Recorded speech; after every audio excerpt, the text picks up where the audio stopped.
जी, शुरू करते हैं। हम रिवाइज़ करेंगे इसमें इंशाल्लाह। अस्सलाम वालेकुम वंस अगेन जो लोग जॉइन किए हैं बाद में। तो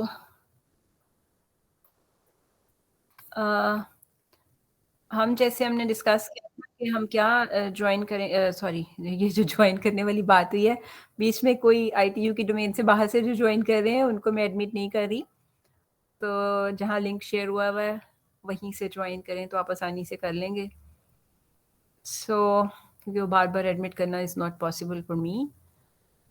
तो शुरू करते हैं। तो हम इसमें क्या कर रहे होंगे, जो हमने क्विज़ वाला सेक्शन कहा था 14.7 एंड 15.1, 2 एंड 3, तो इसका हम एक क्विक रिव्यू कर लेते हैं कि इसमें क्या-क्या किया है। अगर कोई प्रॉब्लम होगा आपका तो वो आप डिस्कस कर सकते हैं। तो सबसे पहले हम देखते हैं मैक्सिमम मिनिमम वैल्यू। तो इसमें हमने सबसे पहले क्या सीखा था, अगर हम कोई क्वेश्चन यहाँ से लेके कर लेते हैं so that would be easier for us. तो हम कोई एक्सरसाइज का ही क्वेश्चन देख लेते हैं। जैसे ये है एक रेक्टेंगुलर, चलिए मैं वैसे पहले सादा सादा सा क्वेश्चन करके देखते हैं।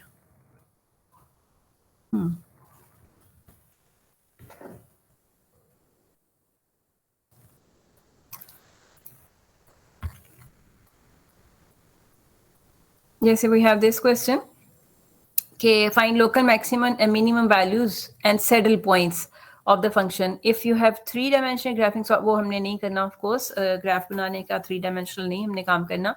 हमने सिर्फ इतनी सी बात करनी है कि हमने इसका लोकल मैक्सिमम और मिनिमम वैल्यूज ढूंढने हैं।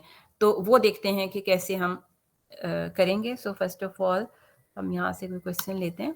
We have a question F x Y is equal to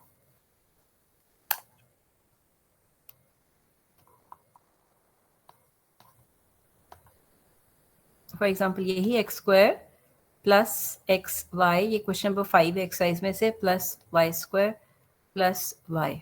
ठीक है, so this is F x Y. इसमें हमने लोकल मैक्सिमम मिनिमा ढूंढना है। तो उसके लिए हमने सबसे पहला काम क्या करना था, क्रिटिकल पॉइंट्स ढूंढने थे। क्रिटिकल पॉइंट्स के लिए हमने क्या सीखा था कि हमने partial derivative with respect to x लेना है, और that is in this case 2x plus y, और उसको 0 लेना है। फिर हमने partial derivative with respect to y लेना है, और उसको हमने क्या करना है, 0 के इक्वल लेना है। x यहाँ से आएगा, प्लस 2y आएगा, प्लस 1 आएगा, दिस इज इक्वल टू 0। और अब इन दोनों इक्वेशंस को साइमल्टेनियसली सॉल्व करना है in order to find the critical points. तो उसके लिए हम क्या करते हैं, from first equation we have y is equal to negative 2x, इसको सब्स्टिट्यूट कर देते हैं इसमें in order to eliminate y from the second equation. तो वो आ जाएगी x minus 2 times negative 2, I mean वो 2x, तो वो 4x हो जाएगा, और प्लस 1। अगर मैं की गलती कर दूँ तो मुझे बता दीजिएगा। We have negative 3x plus 1 equals to 0। यहाँ से हमें x की वैल्यू मिल गई 1/3। ठीक है, x की वैल्यू 1/3 के लिए यहाँ से y की वैल्यू हमें क्या मिल जाएगी, y is equal to negative 2/3। Our only critical point is 1/3 and negative 2/3। ये हमारा एक क्रिटिकल पॉइंट आ गया। लोकल मैक्सिमम मिनिमा के लिए हमने इतना ही काम करना होता है। अब उसके बाद क्या होता है, मतलब कैंडिडेट पॉइंट हमारे सिर्फ क्रिटिकल पॉइंट्स ही होते हैं इन अदर वर्ड्स। तो उसके बाद हमने वो डी फाइंड आउट करना है, जो क्या था हमारे पास। उसके लिए आपने डबल डेरिवेटिव्स लेने। We have this f x, और यहाँ से इसका double derivative which is equal to double derivative with respect to x, तो 2। Similarly we have fy, तो इसका double derivative with respect to y, so this is equal to 2। okay, तो अब हमने क्या करना है, यहाँ से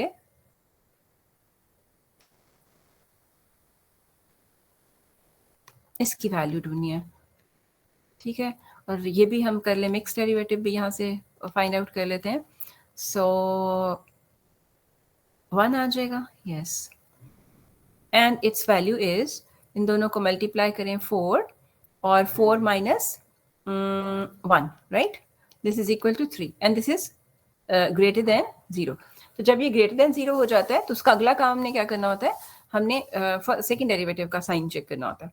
सो second derivative is also greater than 0. चूंकि ये 2 आ गया है, this is greater than 0 for all x and y, तो ये ग्रेटर देन 0 ही होगा. और ये क्या हो गया, चूंकि ये डिपेंड नहीं कर रहा एक्स वाई के ऊपर, तो इसका मतलब है कि जब हर जगह ही इसकी वैल्यू ये है, इट मीन्स कि हमारे क्रिटिकल पॉइंट पे भी इसके साइन यही होंगे. तो ये क्या हो जाएगा, हमारा पॉइंट ऑफ मिनिमम वैल्यू हो जाएगा. ठीक है, ये बात हमारी इसमें हो गई, राइट. अब अगला जो हमने काम करना है, आई होप कि ये इतनी मुश्किल बात नहीं थी. तो यहाँ से मुझे आवाज़ पता नहीं क्यों आई थी, पता नहीं. ओके, सो अब हम क्या करते हैं, एक ये वाला भी डिस्कस करते हैं. यानी इस वाले टॉपिक में है क्या, ये वाले हमारे सेक्शन के अंदर क्या है, हमने लोकल मैक्सिमा मिनिमा कैसे फाइंड आउट करना है वो सीखना है, और उसकी कुछ एप्लीकेशंस हैं. और हमने एब्सोल्यूट मैक्सिमा और मिनिमा कैसे फाइंड आउट करना है. और एब्सोल्यूट मैक्सिमा और मिनिमा के वाले केस में हमारी जो डोमेन होगी वो क्लोज्ड होगी, राइट. उसकी बाउंड्री होगी. तो उसमें फिर हमारे ये जो अभी हमने जैसे क्रिटिकल पॉइंट फाइंड आउट किया था, सो क्रिटिकल पॉइंट के साथ साथ हमारे बाउंड्री के पॉइंट्स जो है ना, वो भी हमारे कैंडिडेट्स होंगे. तो इसमें से हमने काफ़ी क्वेश्चंस एक्सरसाइज में से ट्राई किए थे. तो अभी अगर हम कोई कर लें, जैसे कोई ये वाले पार्ट थे, या मैं इधर से कर दूं एक, ये जो एप्लीकेशंस वाले हैं हमारी, इसमें एग्जाम्पल नंबर 7 है जैसे आपके सामने, फाइंड एब्सोल्यूट मैक्सिमम मिनिमा. तो इसको मैं यहाँ से कॉपी करके ले जाती हूँ. तो ये करके देख लेते हैं, क्योंकि एग्जाम्पल्स हमने शायद ज़्यादा नहीं किए थे, हमने ज़्यादा एक्सरसाइज के क्वेश्चंस किए थे क्लास में. तो इसमें क्या होता है, इसमें आपने not only critical points find out करने हैं जो पूरे फंक्शन के हैं, बल्कि फिर हमने बाउंड्री के भी चेक करने होते हैं कि वहाँ क्या क्या क्रिटिकल पॉइंट्स हो सकते हैं. तो इन दिस केस ये जो हमारी एग्जाम्पल नंबर 3 है, इसमें एग्जाम्पल नंबर 7, इसमें हम क्या करने जा रहे हैं, एब्सोल्यूट मैक्सिमम मिनिमा. ठीक है, सो इसके लिए हम एक वो भी देख लें कि यहाँ पर क्या प्रोसीजर होगा.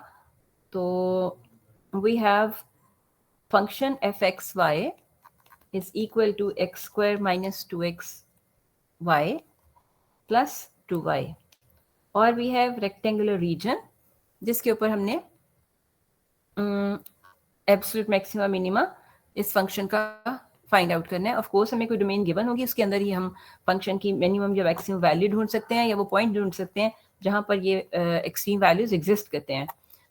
तो without domain of course doesn't make sense, कि मतलब उसका मतलब ये होता है कि अगर कोई डोमेन नहीं दी हुई है तो इसका मतलब हम पूरी होल डोमेन के अंदर देख रहे होते हैं. सो सबसे पहला काम कैंडिडेट्स ढूंढने के लिए कि we have to evaluate the critical points, right. तो क्रिटिकल पॉइंट्स में हमें क्या करना है, वही वाला काम जो भी हमने पिछले वाले क्वेश्चन में किया था, कि हमें पार्शियल डेरिवेटिव्स लेने हैं with respect to x, with respect to y, और फिर हम उनको 0 के इक्वल लेते हैं in order to find critical points. तो ये हमारे पास आ जाएगा 2x माइनस 2y, और इसको 0 ले लेते हैं. इसी तरह partial derivative with respect to y is minus 2x plus 2 which is equal to 0, और यहाँ से इन दोनों को साइमल्टेनियसली सॉल्व करना है, और यहाँ से आपको क्या मिल जाएगा, पॉइंट मिल जाएगा. So from first equation we have x is equal to y, और फ्रॉम सेकेंड इक्वेशन हमारे पास x की वैल्यू आ रही है, actually x is equal to and x is equal to क्या आ जाएगा, 1. Yes, x is equal to 1. When x is equal to 1 तो हमारी y की वैल्यू 1 आ गई, because x and y both are equal. So हमारा फर्स्ट जो पॉइंट है, मैं यहाँ पर ये एक बना लेती हूँ 2 कॉलम्स, कि हमारे जो कैंडिडेट पॉइंट्स हैं वो हम यहाँ लिखते जाते हैं, और फिर उनके ऊपर फंक्शन की वैल्यू जो है ना उनको यहाँ लिखते जाते हैं.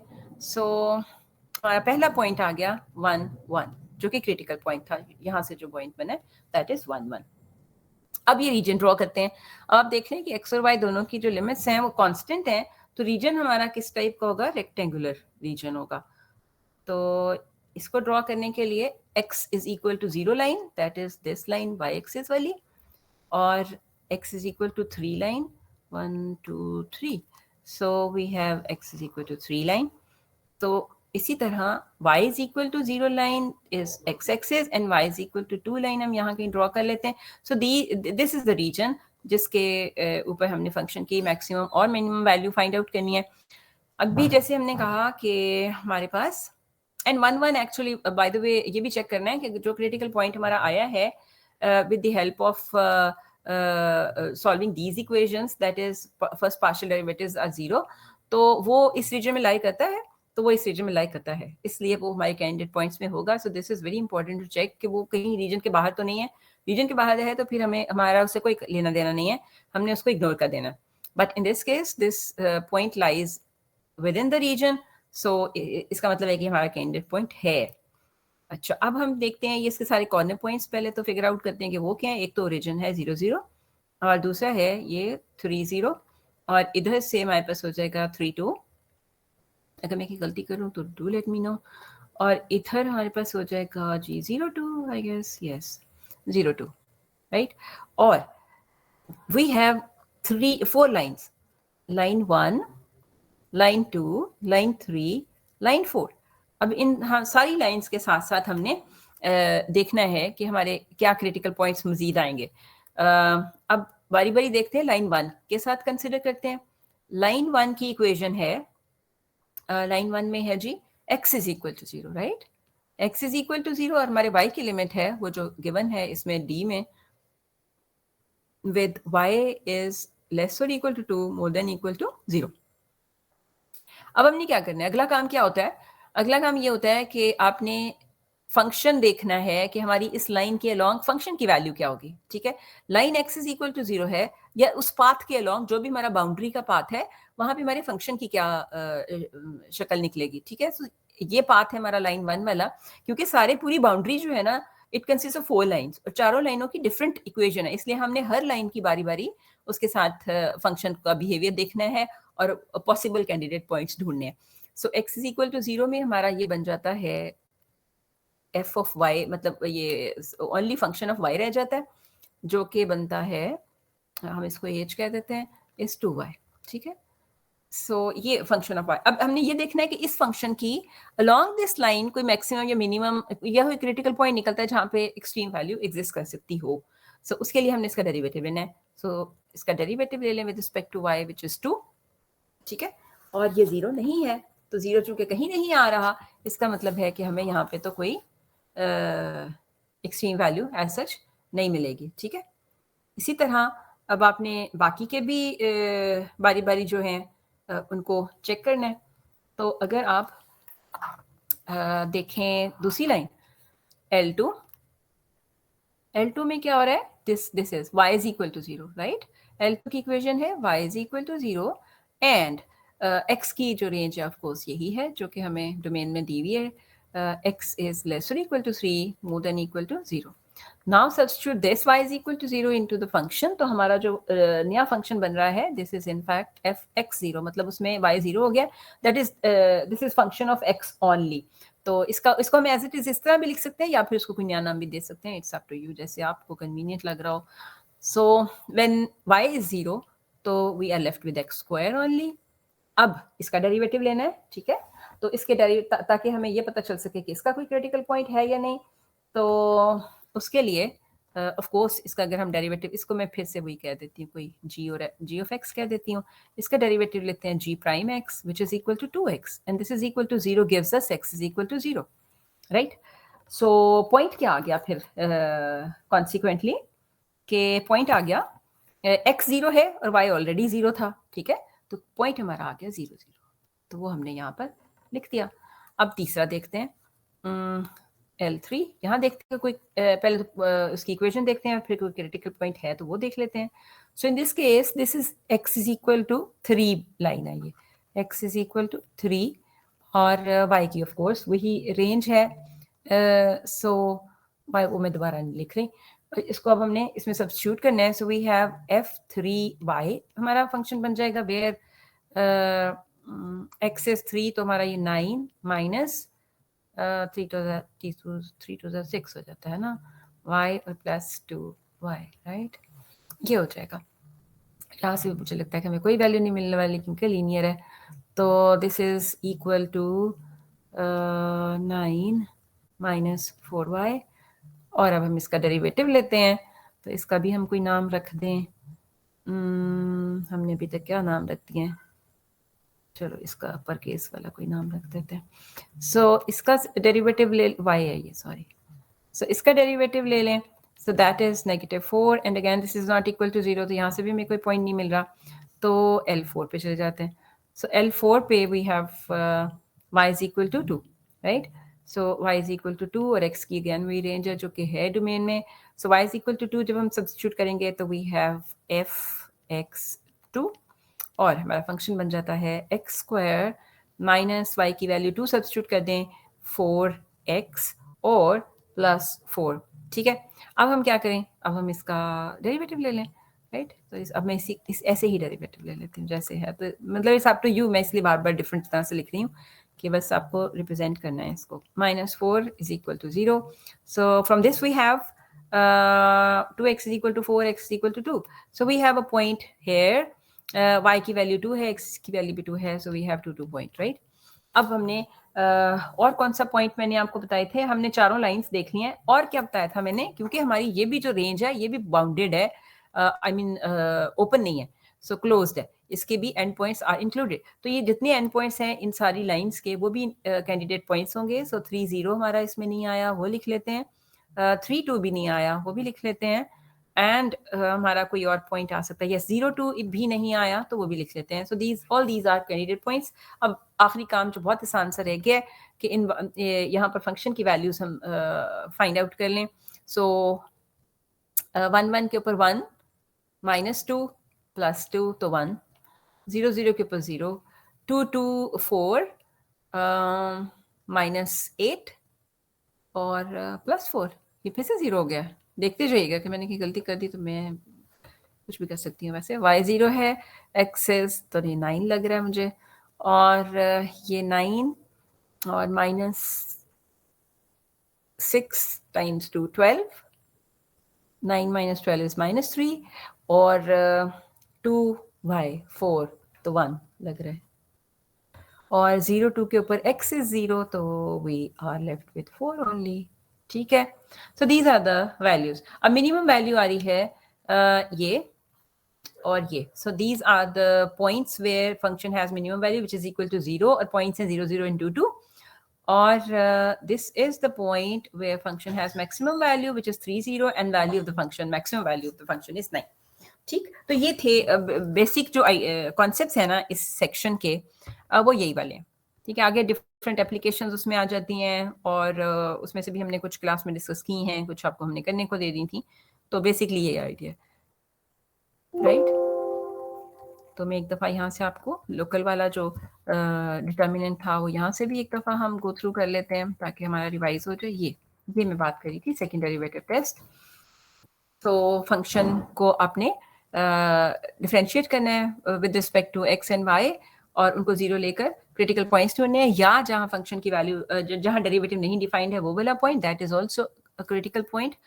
और फिर उसके बाद आपने ये डी की वैल्यू यहाँ पे लेनी है उन पॉइंट्स के ऊपर। डी ग्रेटर देन 0 है तो फिर वी हैव 2 केसेस के डबल डेरिवेटिव का sign actually determines the extreme value कि वो मिनिमम है या मैक्सिमम वैल्यू है। If D is less than 0 तो हमारे फंक्शन की कोई लोकल मैक्सिमम या मिनिमम नहीं है, बल्कि वो एक सैडल पॉइंट है, और डी इज इक्वल टू 0 पे वी हैव नो इन्फॉर्मेशन। तो ये थी ये बात। आई होप के मज़ीद इसमें कोई डिस्कशन की ज़रूरत नहीं है। तो जी ठीक है, या कुछ और डिस्कस करना है? ये वाला पार्ट तो I think it's okay, right? Am I right? Yes ma'am. चलिए, थैंक यू।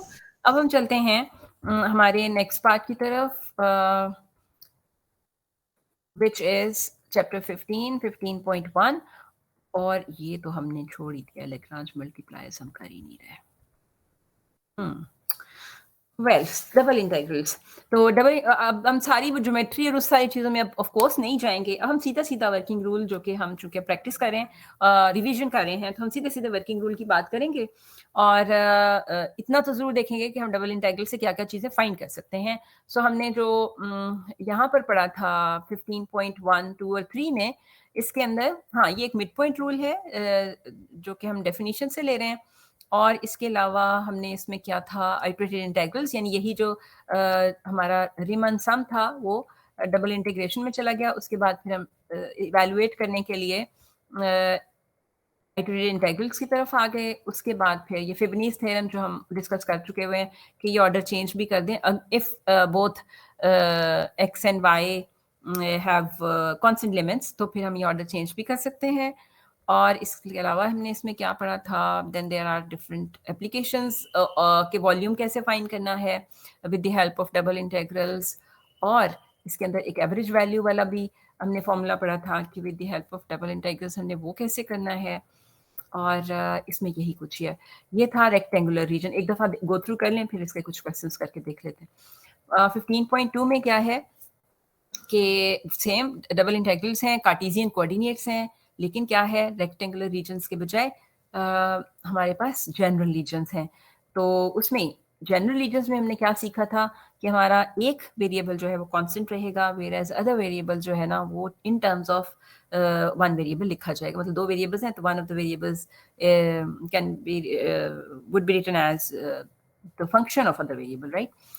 तो वो फिर वो हमने किया था इसमें सारा प्रैक्टिस। इसमें फिर हमने ये वॉल्यूम वाले क्वेश्चंस थे आपके कि किस तरह से ढूंढना है। और क्या था जी, प्रॉपर्टीज़ में हमने कहा था कि अगर हमारे पास दो रीजन्स सब डिवाइड हो रहे हैं तो आप उनको ऐड करके दोनों के ऊपर अलग अलग डबल इंटीग्रल लेकर ऐड करेंगे तो पूरे रीजन पे डबल इंटीग्रल आ जाएगा। ये हमने इसमें डिस्कस किया था। और फिर हमने एरिया ऑफ डोमेन की भी बात की थी, इसीलिए इसी में है वो कि अगर हमने डोमेन का एरिया, चूंकि हम प्लेन में हैं तो हमने डोमेन का एरिया फाइंड आउट कर सकते हैं। तो वो अगर हम वन को इंटीग्रेट कर दें तो जिस रीजन पे हम इंटीग्रेट कर रहे होते हैं वन को, वो उसी रीजन का एरिया आ जाता है, लेंथ आ जाता है या वॉल्यूम आ जाता है। मतलब लेंथ कब आएगी, अगर हम फर्स्ट इंटीग्रल वन इंटीग्रल जो है सिंगल इंटीग्रल उसको कर रहे हैं। एरिया कब आएगा, जब डबल इंटीग्रल को इंटीग्रेट कर रहे हैं। और या फिर वॉल्यूम कब आएगा, जब हम ट्रिपल इंटीग्रल में वन को इंटीग्रेट कर रहे हैं। तो फिर चलिए पहले इसमें कर लें, फिर हम देखते हैं कि हम क्या कर सकते हैं। तो हमारे पास वो जो रेक्टेंगुलर रीजन्स वाले हैं, अभी जैसे मैंने आपसे बताया कि हमने उसमें ख़ास बात जो हमारा सेक्शन पहला वाला है उसमें एक तो मिड पॉइंट रूल है, ठीक है।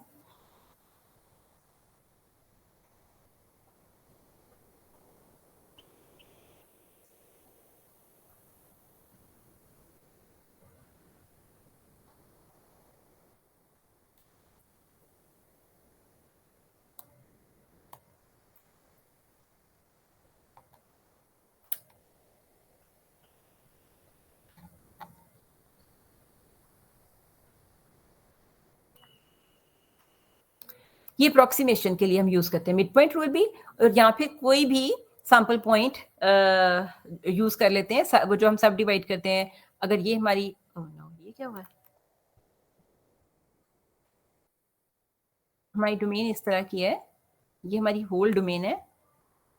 तो हमें कुछ भी उसकी डिवीजन दी हुई है कि m क्या है, n क्या है, मतलब x को कितने इंटरवल्स में डिवाइड करना है, y को कितने इंटरवल्स में डिवाइड करना है, तो वो m और n की वैल्यूज होंगी। वो अगर हमें गिवन है तब हर जो सब रेक्टेंगल है उसके अंदर से एक हमें सैम्पल पॉइंट या तो मिड पॉइंट है या फिर वो कोई और सैम्पल पॉइंट है। तो इसके ऊपर जब अपने अप्रॉक्सीमेट करना है तो एक तो हमने इसमें ये मेथड पढ़ा था। दूसरा हमने सीधा सीधा इवेल्युएट करना सीखा था कि आपने किसी भी फंक्शन को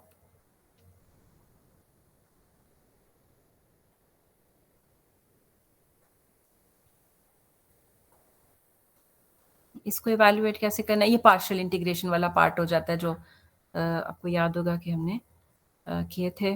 सो सिमिलरली हम इसका ऑर्डर भी चेंज कर सकते हैं। This is C D A B, चूंकि दोनों कॉन्स्टेंट हैं तो ऑर्डर बहुत आराम से आप इनको रिवर्स कर सकते हैं। So this is D X D Y and this is area element, यानी ये इसके एरिया से आ रहा होता है। So this is D A, ठीक। तो ये हमारे पास इसमें है। अब इसमें करते क्या है, एप्लीकेशंस क्या है इसकी, वॉल्यूम, वॉल्यूम हो गया, अंडर द सरफेस, राइट, यानी ये अगर सरफेस गिवन है, under the surface over the region, region यहाँ पे क्या होगा, रेक्टेंगुलर रीजन, कि ये अगर आपकी लाइन है x is equal to A, ये वाली लाइन है x is equal to B, ये वाली लाइन है y is equal to C, ये वाली लाइन है y is equal to D, तो ये आपका रीजन है जिसके ऊपर आपने इसको इंटीग्रेट करना है। तो volume under the surface, surface ये होगी, अबव दिस रीजन, जो भी रीजन गिवन है, so this can be evaluated by this integral, right. एक तो वॉल्यूम हो गया, दूसरा हमने क्या कहा, एवरेज वैल्यू, ठीक है। एवरेज वैल्यू के लिए हमने क्या फॉर्मूला पढ़ा था, कि हमारे पास होगा 1/, area of the reason,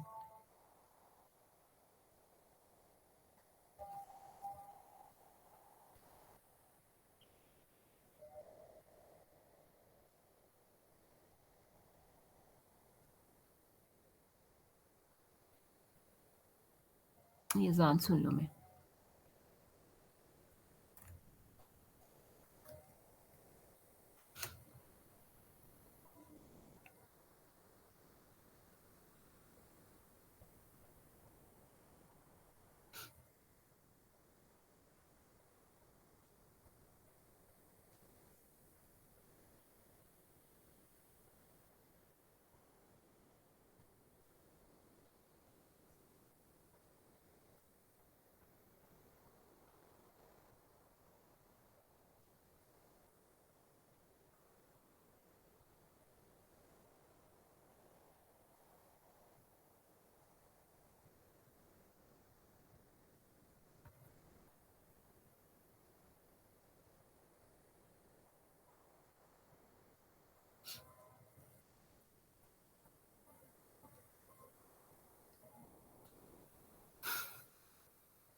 ji.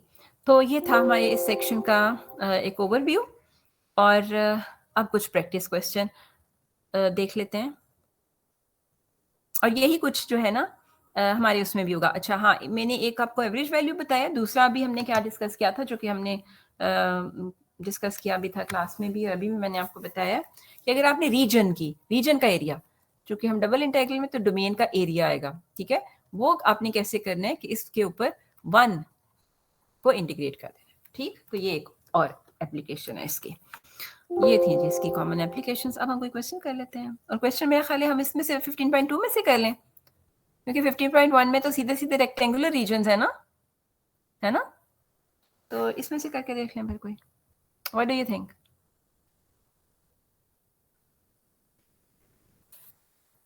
Are you with me? Yes ma'am. अच्छा ठीक है, तो फिर हम इसमें से 15.2 में से कर लेते हैं, ओके। 15.2 में से जैसे ये 23 से 32 तक के क्वेश्चंस हैं, ये किए जा सकते हैं, और फिर इसके अलावा अच्छा, ये ऑर्डर ऑफ इंटीग्रेशन चेंज करने को वैसे हमने आपको कहा नहीं था, लेकिन आप सीख सकते हैं वैसे तो।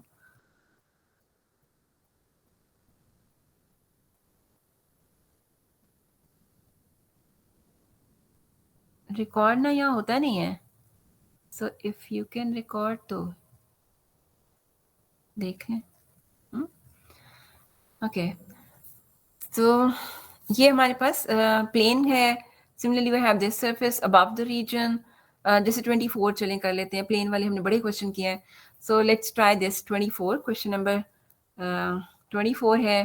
देन वी हैव 25 की सरफेस, ये हमने मेरे ख्याल क्लास में भी किया था, and then we have 26 enclosed by the paraboloid and the planes x is equal to 0। चलें पहले 24 करते हैं, प्लेन्स वाले हमने काफ़ी सारे एक जैसे क्वेश्चंस किए थे, सो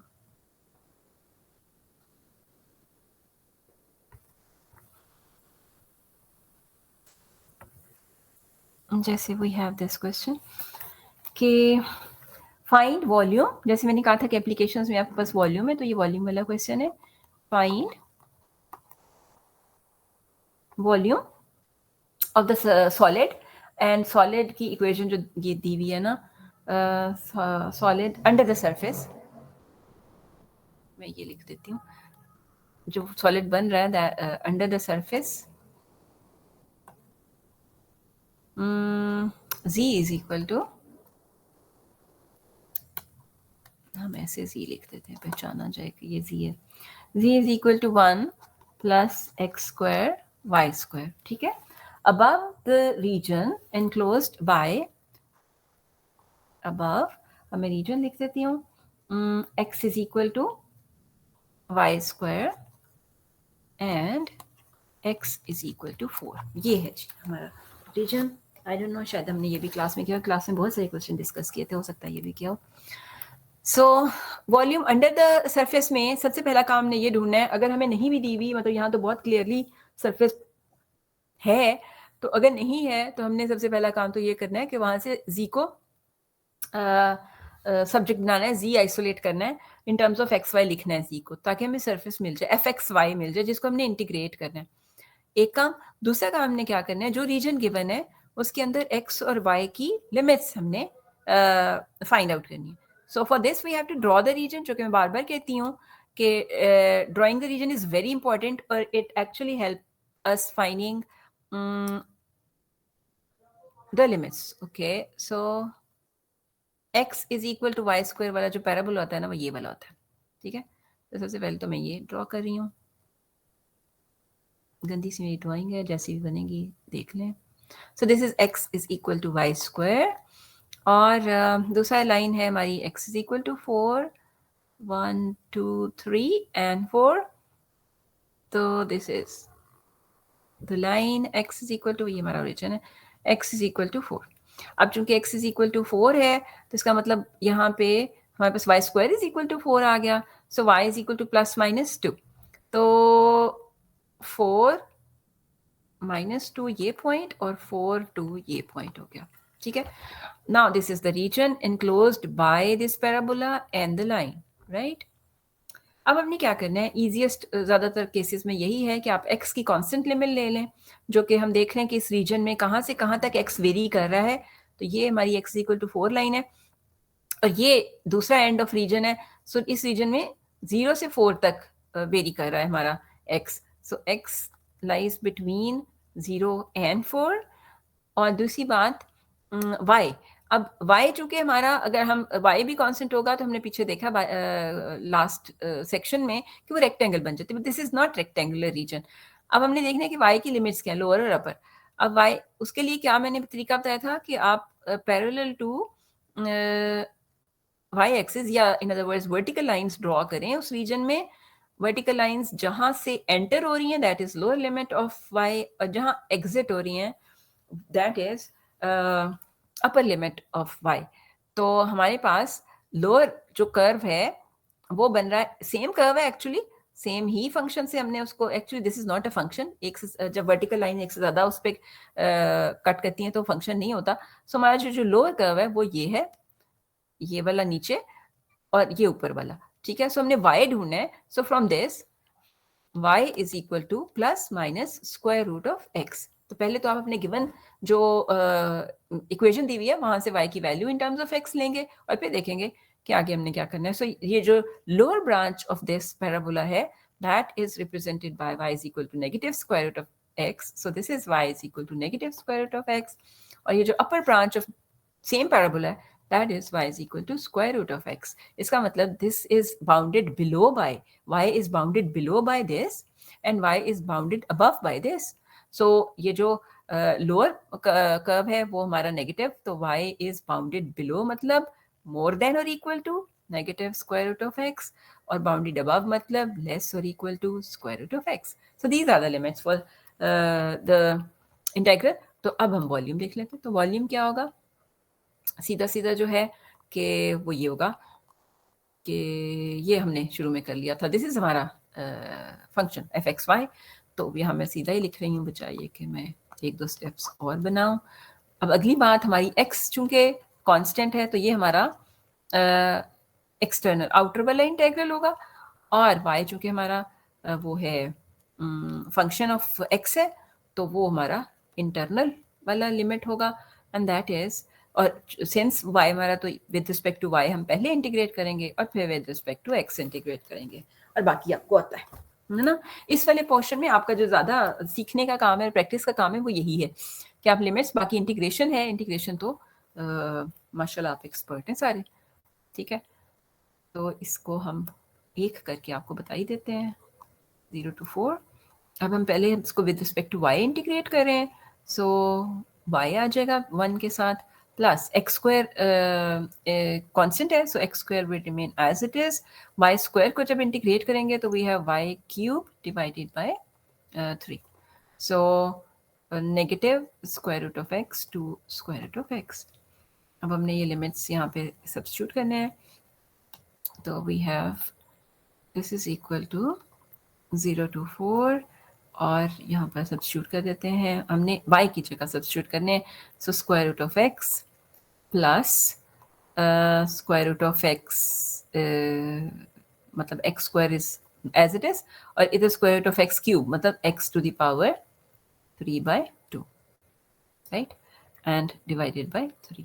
और मैं पूरा ब्रैकेट इस तरह लिख देती हूँ कि मैंने आगे फिगर बनाया हुआ है, तो माइनस क्या हो जाएगा जी, लोअर लिमिट माइनस y की जगह माइनस माइनस फिर से प्लस हो जाएगा, स्क्वायर रूट ऑफ x, और इधर भी माइनस तो आ ही रहा है, और साथ में ये नेगेटिव, तो we have plus X square X cube, ये क्या बन जाएगा, negative X square root of X का क्यूब है ना। सो मैं ना ऐसे लिखूँ, गड़बड़ ना कर दो, वैसे तो हमने ये नेगेटिव नेगेटिव ऑलरेडी कर दिया, पॉजिटिव तो सेम है, ठीक है, ऐसे ही आएगा क्योंकि हम ऑलरेडी पॉजिटिव साइन उसमें एब्जॉर्ब कर चुके हैं, नेगेटिव साइन। तो उसके बाद अब आपने इसको इंटीग्रेट कर देना विद रिस्पेक्ट टू एक्स। वो ये मेरा हाथ पता नहीं कहाँ लग जाता है इस पे, विद रिस्पेक्ट टू एक्स करना है, और यहाँ सारा पावर रूल यूज होगा, इसमें कोई ऐसी मुश्किल बात नहीं है, तो आगे आप कर लेंगे। तो इस तरह से हम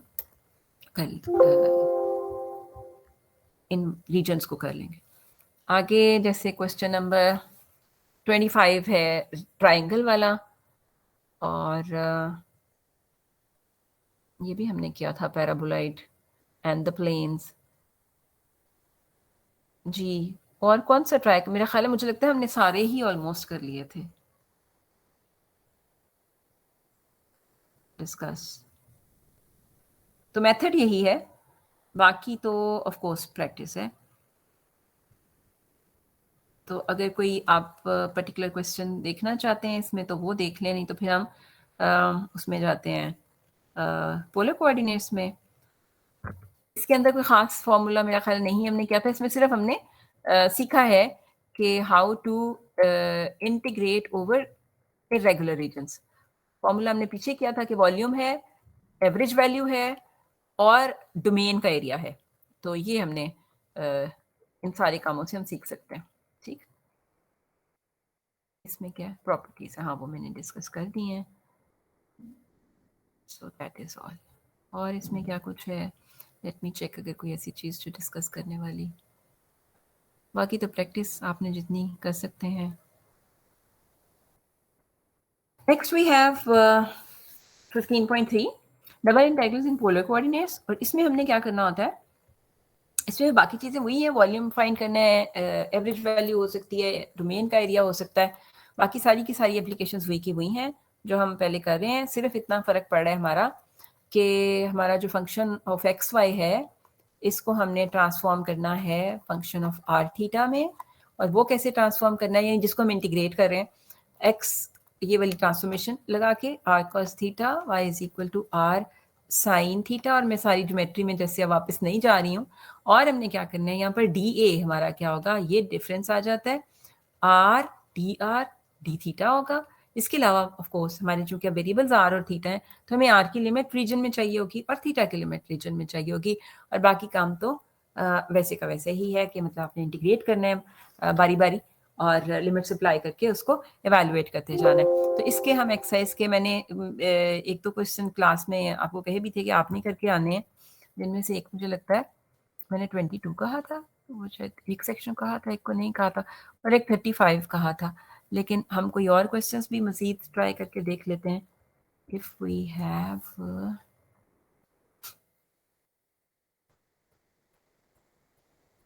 22 वाले ही ट्राई कर लेते हैं। मेरा ख्याल है मैंने किसी सेक्शन को कहा था कि करके आना है, और हम क्लास में डिस्कस करेंगे, तो चलो मैं यहीं पे डिस्कस कर लेती हूँ। यूज पोलर कोऑर्डिनेट्स ऊपर लिखा हुआ है, और अगर नहीं लिखा हो तो जहां हमारे पास सर्कुलर स्ट्रक्चर्स आते हैं ना, जैसे X square plus Y square is equal to R square type, तो चाहे वो डोमेन उस तरह की हो, या हमारे पास समटाइम जी भी उस फॉर्म का, डोमेन खासतौर पे अगर उस फॉर्म की है, क्योंकि डोमेन डिपेंडेंट चीज़ें होती हैं। सो डोमेन अगर उस टाइप की है तो आप बेहतर है कि पोलर कोऑर्डिनेट्स यूज़ कर लें।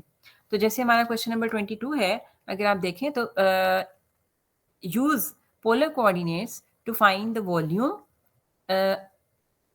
inside the sphere and outside the cylinder x square plus y square is equal to 4। तो पहले हम इसको विजुलाइज करने की कोशिश करते हैं।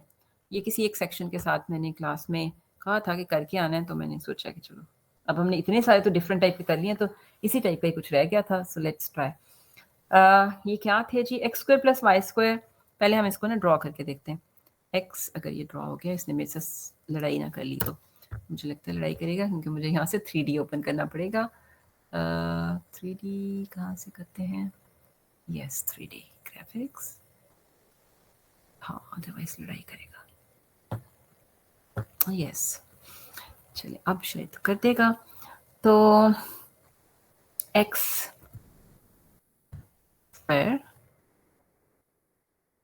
Plus Y square plus T square, और ये गुम गया, इक्वल्स आ जाना भाई, हम कुछ नहीं कहेंगे, हाँ आ गया, X square plus Y square plus Z square is equal to 16। सो ये हमारा स्फीयर बन गया जिसका रेडियस है 4, राइट। अच्छा, अब दूसरा हमने क्या करना है, तो हमें वॉल्यूम कौन सा चाहिए, inside this sphere and outside the cylinder. Cylinder था X square plus Y square is equal to 4। ये देखें जी, ये है इसकी कोई शक्ल, अगर आपको कुछ समझ में आ रही है तो ये देखें, ये इनसाइड ये जो आपको सिलेंडर नजर आ रहा है, ये इनसाइड दी, इसका कलर चेंज होता है, ऑब्जेक्ट प्रॉपर्टीज, ताकि कुछ दिखे कलर,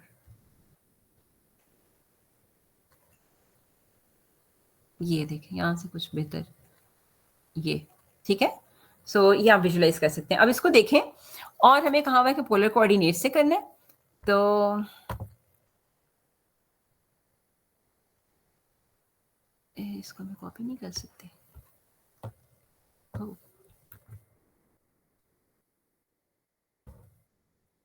नहीं कर सकती, पता नहीं कैसे करना होगा, खैर छोड़े पड़े।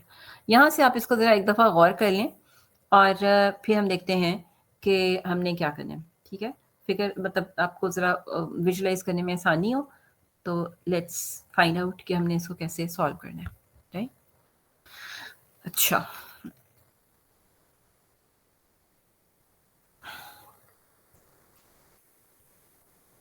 पोलर कोऑर्डिनेट्स में कहा हुआ है, इसका मतलब है कि हमें पहले तो मैं ये इक्वेशन लिख लूँ, मुझे फिर भूल जानी, X square plus Y square plus Z square is equal to 16 था, और हमारे पास था X square plus Y square is equal to 4, I guess, जो भी हो, मतलब कुछ इसी टाइप का ही था। अच्छा, अब करना क्या है, करना ये है कि हमने डबल इंटीग्रेट करना है। अब किसको करना है, ये एक बड़ा काम है सोचने का, ठीक है। यानी हमने वॉल्यूम ढूंढना है, क्वेश्चन एक बार फिर सुन ले, वॉल्यूम ढूंढना है inside the sphere and outside the cylinder, ठीक है, inside the sphere and outside this cylinder, right. हमने वो वॉल्यूम ढूंढना है। अब वॉल्यूम के लिए जब डबल इंटीग्रेट करना है तो आपको जी चाहिए ना, सो जी हमें किस इक्वेशन से मिल रहा है, यहाँ से मिल रहा है, Z square is equal to 16 minus X square plus Y square. एक तो ये हमें यहाँ से पता लगाना है, ठीक है। सो अब ये भी एक प्रॉब्लम है कि जी स्क्वायर मिल रहा है, और तो अब क्या करें, और साथ साथ इसको पोलर में भी कन्वर्ट कर लेते हैं. सो ये हमारा बन जाएगा z square is equal to 16 minus R square. यहाँ से z जो है ना उसकी दो ब्रांचेस आ रही हैं. ये थोड़ा सा ट्विस्ट है इसमें. 16 माइनस आर स्क्वायर, राइट.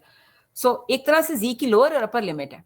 तो z का पूरा रीजन अगर बनेगा तो वो क्या बन जाएगा, 2 times square root of 16 minus R square. ये बात समझ आ रही है सबको? यानी हमें क्या करना पड़ेगा, हमें 2 दफा इसको इंटीग्रेट करना पड़ता है. तो ये काइंड ऑफ सिमेट्री है. जी स्क्वायर की वैल्यू अगर ये है तो आपको इस पूरे डबल जो रीजन है, पार्ट है उसका, वॉल्यूम का, वो कैलकुलेट करना है. तो चूंकि वॉल्यूम है तो पॉजिटिव और नेगेटिव दोनों. हाँ जी, पॉजिटिव और नेगेटिव दोनों. ठीक है. तो हमें दो बारी बारी करने के बजाय हम इन्हें 2 टाइम्स कर सकते हैं, राइट. क्योंकि नेगेटिव तो नहीं होगा ना हमारा वॉल्यूम. तो यस. हाँ, तो सेम वॉल्यूम आ रहा होगा तो हम उसे 2 टाइम्स कर लेते हैं. तो z हमारा जो है ना यहाँ पे ये आ गया. सो पहला स्टेप तो हमने अचीव कर लिया कि हमने z ढूंढ लिया. ठीक है, जिसको इंटीग्रेट करना है. अगला बात क्या है? अगली बात ये है कि हमारा dA क्या होगा? dA होगा r dr d थीटा. यहाँ तक काम हो गया. उसकी अगली बात क्या है? अब हम वॉल्यूम करें. उसकी अगली बात जो रह गई है वो ये है कि वो लिमिट्स ढूंढनी है. अच्छा, अब कोई बताएगा, कोशिश करेगा कि लिमिट क्या होगी r की? Can anyone guess? 0 से 2.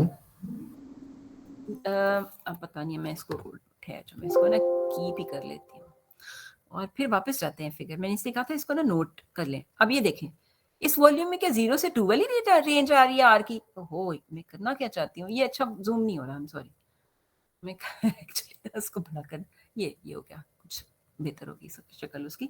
जी, अब देखें यहाँ पे आर कहाँ है. आपने सिलेंडर के बाहर से शुरू करना है और आपने सफेयर तक जाना है. तो आर की क्या लिमिट होगी?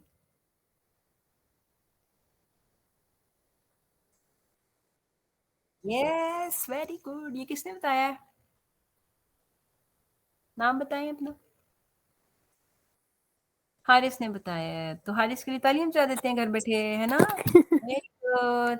ठीक है मैम 2 से 4 कैसे? है, देखो ना. 2 से 4 कैसे निकालें? मैं बताती, एक मिनट वेट, वापस जाते हैं हम, इसीलिए मैंने ये शेप बनाई थी. अच्छा देखिए, ये जो हमने सिलेंडर के बाहर रहना है ना. वॉल्यूम कौन सा ढूंढना है? सिलेंडर के बाहर वाला, राइट. तो मैं फिर वापस इस पे जाऊं. यस. हमारी वो मेरी वो कहाँ चली गई है, ये है ना. तो X square plus Y square is equal to 4. मतलब 0 से 2 तो सिलेंडर के इनसाइड है यस. यस. है ना. तो हमें तो उसके बाहर जाना यस. है. तो बाहर जाने में तो 2 से यस. स्टार्ट करना है, इसका मतलब है ना. यस. कहाँ तक जाना है? वो सिफियर का रेडियस जो है 4 तक, राइट. यस. तो समझ ये आ बात गई. ठीक. आ गई ना समझ सबको. चलो ये, यस. हाँ, ये 2 to 4 हो गया हमारा. और हमारा अब रह क्या गया? अब क्या रह गया? हाँ, अब चूंकि वो पूरे का पूरा सर्कल है तो वो फिर थीटा जो है ना वो 0 to 2 पाई. बाकी तो सॉल्व करने कर लोगे, है ना. Yes ma'am. हाँ, तो ये अब आपने प्रैक्टिस करनी. जितनी प्रैक्टिस करोगे उतने आपको हर तरह के क्वेश्चंस जो है ना करने में आसानी होगी. ऑल्दो हमने क्लास में बहुत प्रैक्टिस की है, लेकिन वो शायद हम क्विकली कर रहे होते हैं तो वो समटाइम्स हम समझ पाते हैं, समटाइम्स हम कुछ चीजें नहीं भी समझ पाते. तो इसलिए फिर हम कहते हैं कि जरा आराम से भी काम कर लें. जी, ये बात समझ आ गई सबको? आगे तो सिर्फ इंटीग्रेशन है, वो आप खुद करेंगे, राइट. यस. तो मैंने 2 क्वेश्चन कहे थे करने को, उनमें से एक तो मैंने ही कर दिया है. अब 35 तो मैं आप ही से पूछूंगी जब मैं क्लास में आऊंगी. ठीक है, वो नहीं, मैं नहीं आकर मुझे ऐसे याद आ गया यस कि मैम. हाँ, अब उन 2 में से आधा तो मैंने काम कर दिया है. सो चले नोट कर लें इसको. तो कर दो इरेज. Yes ma'am. कीप ही कर लेते हैं, ठीक है. तो इसके अलावा इसमें क्या है? बाकी तो वही कुछ है जो कि हमने हर तरह के डिस्कस कर ही छोड़े थे, काफी सारे टाइप्स. पैराबोलॉइड, हाँ ये भी किया था गालिबन. Cone and above the ring, ये भी हमने किया था. इसका भी रेडियस 1 to, ये तो 1 to 2 हो जाएगा. R1 to 2 हो जाएगा. इसी तरह आउटसाइड, हाँ ये 22 वाला अभी हमने डिस्कस किया है. और स्फीयर ऑफ रेडियस ये भी ट्राई कीजिएगा कि डबल इंटीग्रल से कैसे करेंगे. 23 वाला paraboloid and the plane in first octant, I think ये हमने इस तरह के भी डिस्कस किए थे। सो ये आप खुद अब ट्राई करके देखिएगा, जो प्रॉब्लम हो तो फिर आप मुझसे पूछ सकते हैं आगे। अभी हमारी एक क्लास होनी है कोई इससे पहले, तो इन केस कोई प्रॉब्लम हो तो वो फिर आप मुझे बता दीजिएगा, राइट। एक और मुझे यहाँ पे ना नजर आया था, ये एनुलर रीजन वाला 37, वो जो डोनट वाला बनता है ना। तो X square plus Y square is less और equal to B square more than और इक्वल टू ए स्क्वायर। तो उसमें भी आपका ए टू बी आर का रीजन हो जाएगा, राइट।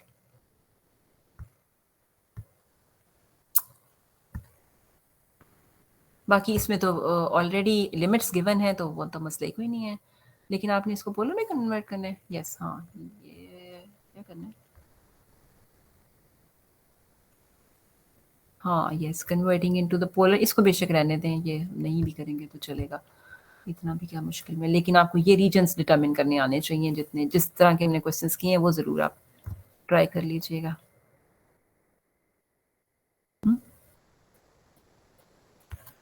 बस यही कुछ ही था, ठीक है। और अगला अभी नहीं करते, क्योंकि आपके अभी क्विज की तैयारी में मतलब मजीद चीज़ें ऐड नहीं करते, आप कंफ्यूज ना हो। आप वैसे अगले वाले की प्रैक्टिस करते रहें ताकि कनेक्टेड रहें। अच्छा, क्वेश्चन 15.1 का क्वेश्चन नंबर 6 कह रहा है अब्दुल्ला। अच्छा, देखते हैं 15.1 कहाँ है और उसका क्वेश्चन नंबर 6 कौन सा है।